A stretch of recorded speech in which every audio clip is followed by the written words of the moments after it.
Hello বন্ধুরা, সবাই কেমন আছো? আশা করি ভালো আছো, সুস্থ আছো। তো আমি অনেক দিন পর আসলাম একটা ফুল ভিডিও নিয়ে, সেটা হচ্ছে খাবার রেসিপিস, তাও আবার শাহি পানির। অবভিয়াসলি আমার থাম্বনেলটা দেখে বুঝতে পারছেন শাহি পানির। তো আমি এগুলো কী কেমনভাবে করলাম সেই রেসিপি আপনাদের সাথে তুলে ধরছি। তো প্রথমে আমি ছোটো ছোটো কিউব করে কেটে নেব ফ্রেশ। তাই জন্য আমি ওকে বললাম, একটা কাজ করো, তুমি কেটে দাও, আমি একটা মশলাটা দেখি। কারণ কি একসাথে এত কাজ একসাথে করা যায় না। ও এদিকে করুক আর আমি এদিকে কিছুটা মশলা করে নিই, যেমন টমেটো, পেঁয়াজ, আদা আর রসুন, এগুলো দিয়ে। আর হ্যাঁ, অবশ্য কাঁচা লঙ্কা, ঝাল যেরকম খাবেন সেরকম। তো একটু জিরে দিয়ে হালকা সাদা তেল দিয়ে ভেজে ওই যে মশলাগুলো আছে গোটা গোটা, ওইগুলো একটুখানি ভালো করে ফ্রাই করে নেবো। ফ্রাই মানে একটু নরম করে নেবো, যাতে যে কাঁচা ভাবটা আছে শাহি পনিরের মধ্যে, সেই কাঁচা ভাবটা যাতে না আসে। সেই জন্য আমি এটাকে ভালো করে ভেজে নিয়েছি। এবারে ঠান্ডা করে এটাকে বেটে নেব, এবং তার সাথে যদি আপনারা কাঁচা লঙ্কা বা শুকনো লঙ্কা যেটা দিতে পারেন তো দেবেন। আর তার সাথে দিয়ে দিয়েছি কাজু এর সাথে, অ্যান্ড ভালো করে মিক্স করে নেবো, একটাও গুঁড়ো গুঁড়ো যাতে দানা দানা না থাকে। আর দেখতে পাচ্ছেন আমার পেস্ট হয়ে গেছে। এবার এটার মধ্যে আমি সম্পূর্ণ এটা ঘি দিয়ে তৈরি করেছি। আপনারা চাইলে কিন্তু এটার মধ্যে বাটার বা সাদা তেল দিয়েও করতে পারেন, কিন্তু আমি প্রেফার করছি ঘি দিয়ে। তার মধ্যে একটু তেজপাতা, লং, এলাচ এগুলো দিয়ে তারপর মশলাটা দিয়ে দিয়েছি। এবার মশলাটা ততক্ষণ না হবে যতক্ষণ না তেল বার হচ্ছে মশলাটা থেকে। তার মধ্যে আমি একটু নুন দিয়ে দিচ্ছি। হ্যাঁ, মশলা কিন্তু নিজে নিজে আন্দাজে দেবেন। আমি একটু নুন, একটুখানি ধনে গুঁড়ো, একটু অল্প, আর একটু জিরে গুঁড়ো। দেখতে পাচ্ছেন আমার পরিমাণ কতটা কম, আপনারা কিন্তু কম দেবেন। তার মধ্যে একটু দিচ্ছি লাল গুঁড়ো মশলা, আপনারা যেরকম ঝাল খাবেন বা যেরকম দেবেন আপনাদের ওপর।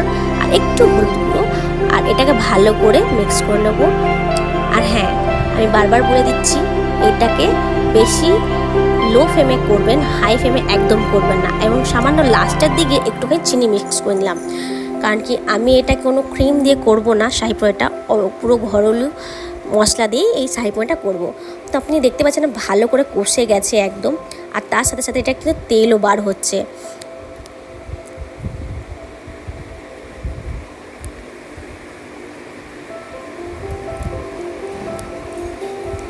কতটা তেল বার হয়েছে আপনারা দেখতেই পাচ্ছেন, আমি আরও ডিপলি দেখাচ্ছিলাম।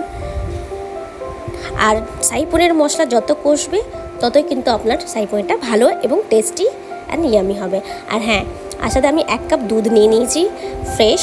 আপনারা চাইলে যে কোনো দুধ ইউজ করতে পারেন, গরুর দুধ বা যে কোনো দুধ, পাউডার দুধ, বাট আমি এখানে গরুর দুধটাই প্রেফার করেছি।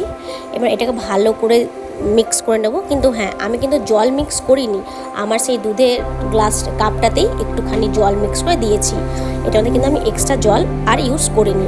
এবং একটা ভালো করে ফুটে গেলে, বাবল হয়ে গেলে বা একটু তেল বার হয়ে গেলে, তারপর আমি কাটা কাটা পনিরগুলো দিয়ে দেবো। আর হ্যাঁ, অবশ্য পনিরটা কিন্তু ফ্রেশ থাকা দরকার। আর হ্যাঁ, পনিরটা কিন্তু ভাজবেন না, ভাজলে কিন্তু শাহি পনিরের সেই টেস্টটা আসবে না।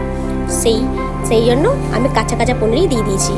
এবং এটা যখন ফুটে উঠলো, তারপরে আমি ভালো করে এটা করে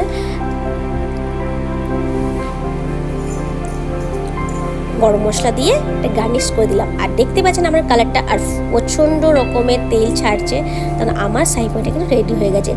বিনা ক্রিম ছাড়াই কিন্তু শাহি পনির ঘরে আপনারা ভালোভাবে খেতে পারবেন। এটা রুটি, পরোটা সব কিছু দিয়ে খেতে পারবেন। একবার ট্রাই করে দেখবেন। আর হ্যাঁ, অবশ্যই আমার আজকের রেসিপিটা কেমন লেগেছে অবশ্যই কমেন্ট করে বলবেন। আসছি নেক্সট ব্লগে, টাটা।